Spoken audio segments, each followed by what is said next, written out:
This is TWiT. We have a date, but we don't have an event.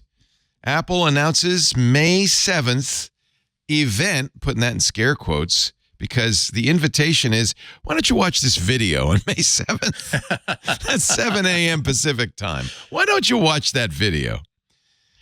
This is like Taylor Swift. They're saying, we don't have an album for you, but if you wait for this date, you will be able to watch something that we actually recorded quite a while earlier. We will be nowhere near the place that you think we'll be, but you're welcome to see what we did at the time when we were at that place doing the thing. This is my condolences to those of you on the West Coast, because it's prime time for most of us. Sucks. But just think of it as getting up to order an Apple product. Oh, no, you're not. You're just going to watch a video. We really enjoyed the fact that Apple was on the California time for so many years. I guess it's only fair that you Easterners... They've done it before. They've done a couple of them where they've done them out of New York or something like that, but there's no reason to do them this And then there was early the now. 7 p.m. one. That was the weirdest one. Yeah. I saw 7 and then I looked again. I saw, are we doing 7 p.m. again? And I checked and it was the morning. So I was like, okay. Needless to say, I was not invited to watch the video. You're not even to watch the video. This is I think now we're at all this invited point, to it's it. just We're all throwing invited to shade. watch. It's just throwing shade. It's like, we're not going to invite you to watch our video. So, but those who received the invitations saw this, a splash of color, which is clearly a rainbow apple that's been smooshed. Really deep, intense colors, as though a new display technology hitherto unknown to the realm of iPad. And what's that? It's a hand holding an Apple Pencil. It's very dimensional. We can only conjecture, of course, at this point, this will have something, if anything, to do with the iPad. But we feel somewhat confident in making this sort of prediction. You think, is it an AR? I'm going right out on my limb. My neck's all the way out. So this is the commentary that MacBreak Weekly listeners come for. They look for. Damn straight. Come for the commentary, stay for the cheese. There will be no cheese on this episode. So should I go to apple.com and see a USDZ? I think you'll see something on the morning of the event. They'll swap it over and we'll see. We got to all watch a movie together. It'll go sploosh, sploosh. Splish, splash, I'm taking a bath. So 7 a.m. What do you think, John Ashley, producer man? Should we stream that live? I mean, that's on you. Yeah. How early do you really want to get a video? Well, let me just see. What day of the week is May 7th? It Oh, is it's a on a Tuesday. Tuesday. Quite convenient. Tuesday. Maybe what we should do is just come in at our normal time, 11 a.m. Pacific, having all watched, except for me because I was not invited, this fine video and discuss it. How about that? That's not. See, you got me scared there for a moment there, because I thought that, hey, we should move MacBreak up and do it live, because I'm not waking up at 10 a.m. Come on.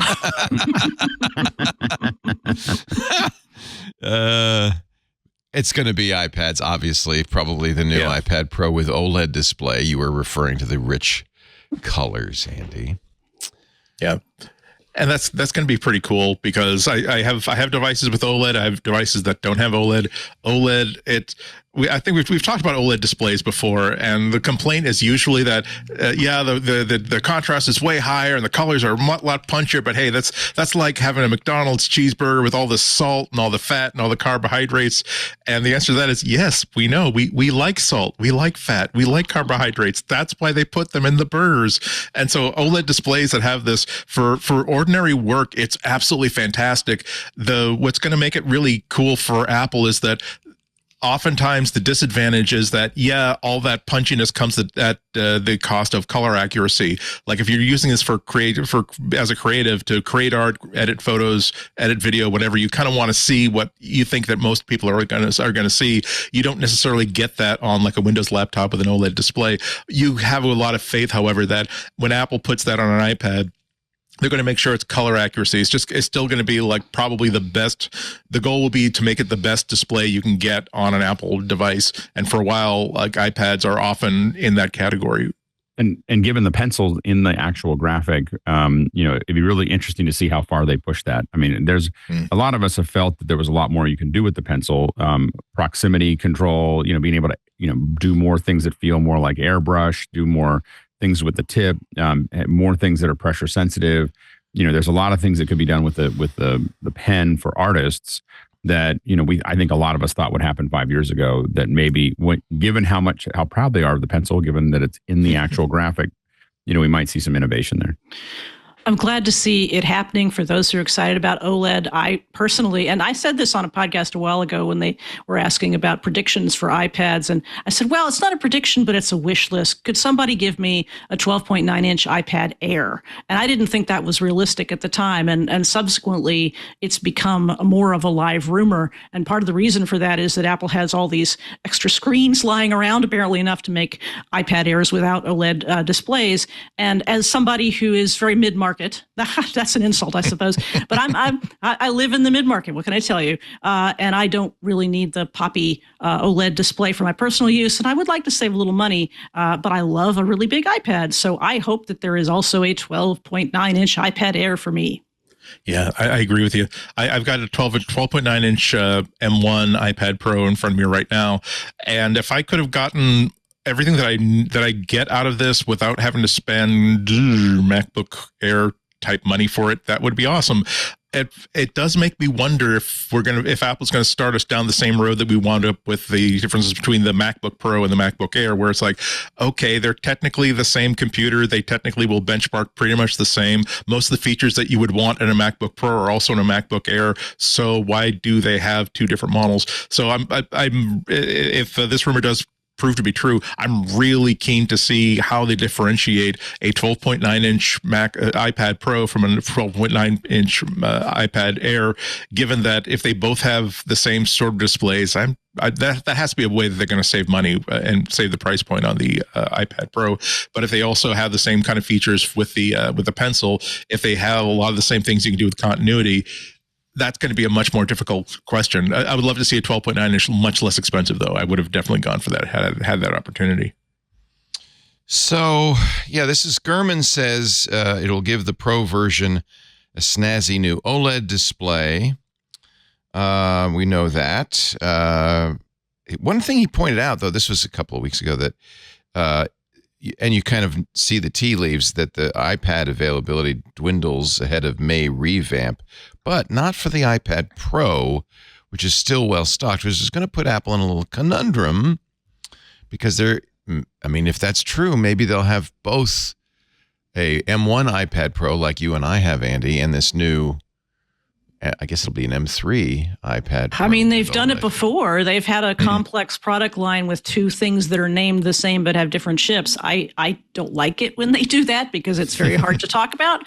But maybe somebody can get a deal and they think that they need an iPad Pro. But as you say, I don't know what the differentiation between a new iPad Air and an old iPad Pro ends up being at that point. Maybe it would tickle your middle market fancy to have a lower cost iPad Pro. Would you consider it if it were down to close to the iPad Air? Well, sure. The name doesn't matter. I mean, what I want to do is save money. I want to not pay, as Andy said, MacBook Air prices for a nice big iPad. And I will take screen real estate over the best screen technology for my use. You want 12.9. Yeah. Right. That's not everybody. And in fact, it was funny because after the 12.9 came out, people were very excited about it. There was sort of a honeymoon phase. And then it seemed like for a long time, people in the sort of pundit sphere where we all reside were saying 12.9, that's just way too big. I sure love my 11-inch iPad Pro. Yeah. And I all along continued to love my 12.9. I think the size is great, especially as the MacBook Pros are getting bigger. I think there's a reason to differentiate. I think 12.9 has a reason to exist. And I just love a screen that I can basically hang in midair and look at and use it in the way that I want to without having to be, tethered to a MacBook. And a big iPad makes me happy. It is kind of like a little TV if you put it on a stand. It's kind of... It can, yeah. 100%. If you try like the standard size, what we accept as the standard size 11-inch iPad, it works great for productivity. It's going to work best if you've got an app in full screen. You can do slide over and that will kind of work too.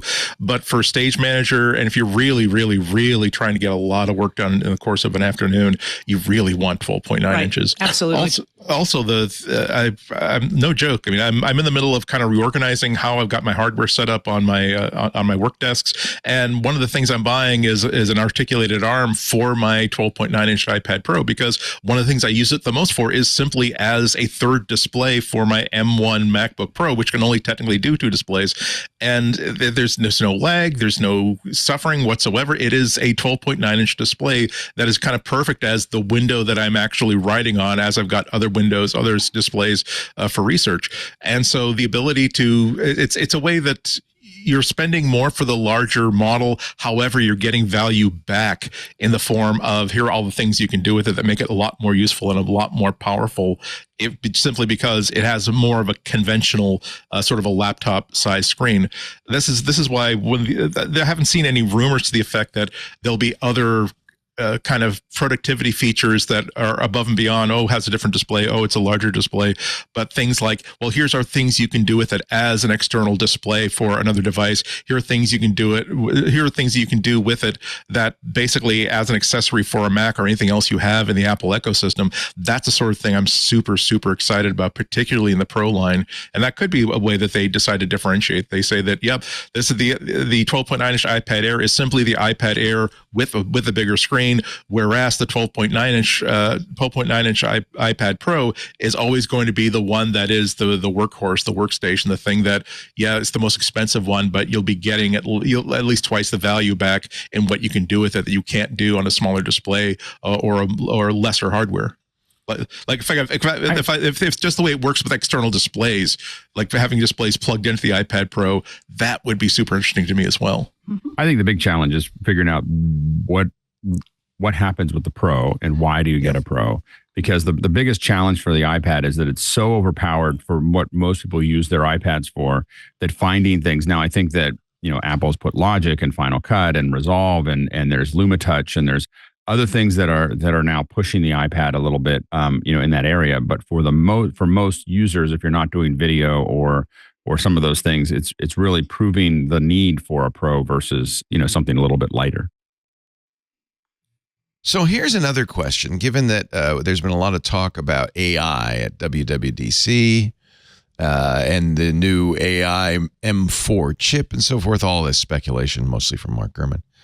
Do you think there'll be an AI story on May 7th with these iPads? No, I bet that they're saving that story for WWDC, where they can tell a story with a beginning, middle, and an end. Like we talked about last week, I do think that Apple needs to get the storytelling on AI absolutely perfectly, because even though they're not really obligated to pivot to being an AI-based phone, an AI-based desktop, AI-based everything, they do have to make sure that they're telling their customers, analysts, everybody that, we've been an AI company for a number of years. We just haven't put that above the headline, but here is sort of our strategy going forward. They can't really just simply mention offhand that, and by the way, we have this new AI feature we're putting in there. I think that they might put that as a bullet point, like it's prepared. These new M3 based iPad Pros are prepared for the AI future that Apple and our users are going to be looking forward to. But I don't think that they're going to be using that place to show off new features we haven't seen before that are AI based. I tend to agree, and I also wonder if maybe it's just a teaser at the end, something equivalent to coming soon that doesn't even have to do specifically with the iPads, and hey, in a month we're going to be back, because it is a little odd that they chose to do an event this late, because typically when you have a spring event, it would have been like in early April, we'd have already had it. And now we have an event that's very soon before WWDC, which says two things to me. It says they really want to get those iPads out, and that WWDC is pretty packed with other things, and they wouldn't have had time to do the iPads the justice they think they need. That's a good point. It's only a month before WWDC. That makes sense. Yeah, clear the decks. Yeah. Alex? Yeah, no, absolutely. Yeah, I think that a lot of times you see a bunch of little releases. I wouldn't even be surprised if they release anything, other things that they've done in May where they've just put out a press release like this got faster or this whatever, because they're trying to clear a lot of those things, because after WWDC everything slows down until September. So the whole all the development stuff kind of simmers down. They're not going to do any releases or anything else between June 15th and or June 10th, really. and early September. And so they have to get everything out that they're going to get out before then. And all of it's going to tie back into whatever they're talking about at WWDC. So I think that it makes a lot of sense for them to, at least tell you what the hardware is. I don't think they have to tell you what the AI is. They'll just be like, again, as Shelly said, it'll be like a surprise, but I doubt it'll be a surprise in May. It'll just be a surprise. And hey, by the way, the thing that we sold you has more power than we told you. Tim Cook, who is sad to say, back on X.com, actually put his emoji foo is strong with this one. He really likes putting emojis in his stuff. It's kind of like, nice job, Grandpa, you got emojis. So which is, I'm older than him, so I can say that, right? He's got pencil us in. Oh, get it. And then just in case you didn't get it, he actually has a pencil emoji next to it. And then he has the animated. And that's why I think that there could be theoretically a lot of work being done on what that pencil actually does. That would be cool, more than what we would. Yeah. Yeah. That's the thing that, like, if that's, I have a pencil on each one of my iPads, and I think a lot of us thought that there'd be more we could do with it. For instance, airbrushing is something that is something we can do on a Wacom tablet, where you get the cursor close to it, but not on it. And you can start pushing buttons and spray onto things and stuff like that. And those are the kind of things that I think that we feel, it always felt like, to be competitive with a Wacom tablet if you're talking to an artist. So there's a bunch of tools that the Wacom tablet has that the iPad doesn't. The iPad has, it's very portable. It's in a lot of ways, in some cases, a higher quality, higher frame rate, a lot of other things. But it doesn't have what they need to really switch over from a Wacom tablet to an iPad. And so it'll be interesting to see what they what they do there. That was the first time I actually saw that animation. Am I overthinking things, or does it look like the animation is of the hand holding the pencil and sort of spinning it a little bit in his hand, in his or her hand? Does it look like they're tapping the eraser end of it? If we are programmed as Apple commentators to absolutely dissect every single one of these invites, I am required to wonder if this doesn't mean that there's a new version of the Apple Pencil, and maybe there's a gesture button on the eraser end of it. You don't even need to put a button in, do you? Because it has a tap on just. Just a surface. So I bet you could have it where it distinguishes between the side and the top. Anyway, who knows? Yeah. I think the folks at Procreate are probably jumping up and down with excitement. When I was at my mom's house, we're going through the old stuff, and I found an old Wacom tablet and the pencil, because she used to like to draw with that on her Mac. She stopped using it as soon as she got an iPad. It was like that solved it. Right. Yeah. It's a different, I think for the most part, for most people it does. The iPad solves that problem. I have a Wacom tablet right here next to the iPad, and it's because it's still tied into my application. That's your Telestrator. I want to use it in Wacom. My Telestrator, but also Photoshop and other tools that I might want to use the Wacom tablet. Do you find, though, one of the advantages of the iPad and the Cintiq, for that matter, is you're drawing right on the image as opposed to the disconnect. It's night and day. You're used to it. It really is. I haven't used a non-screen based Wacom tablet for 20 years. It's always. So the Wacom you have there is a Cintiq or something. It's a Wacom One, which is much less expensive. But it has a screen. But it has a screen. Yeah. So when I draw on this, you're drawing on the image. I can see what I'm drawing. Yeah. In that area, and there's no other way to do it. To me, it's like anybody who's doing a lot of work. I started using some version of a tablet 30 years ago. And so when as soon as you move to a screen, it's hard to go back. I want to hire you to build a home studio for me. How proprietary is that combination? No, I build home studios for people. Oh, okay. That's what Can you build in a Wacom with a Telestrator kind of a thing for me? I sure can. A lot of fun. That'd be so fun. Hey, it's Leo Laporte. If you enjoyed this little snippet of our programming, make sure you check out the full MacBreak Weekly. The link is right down there.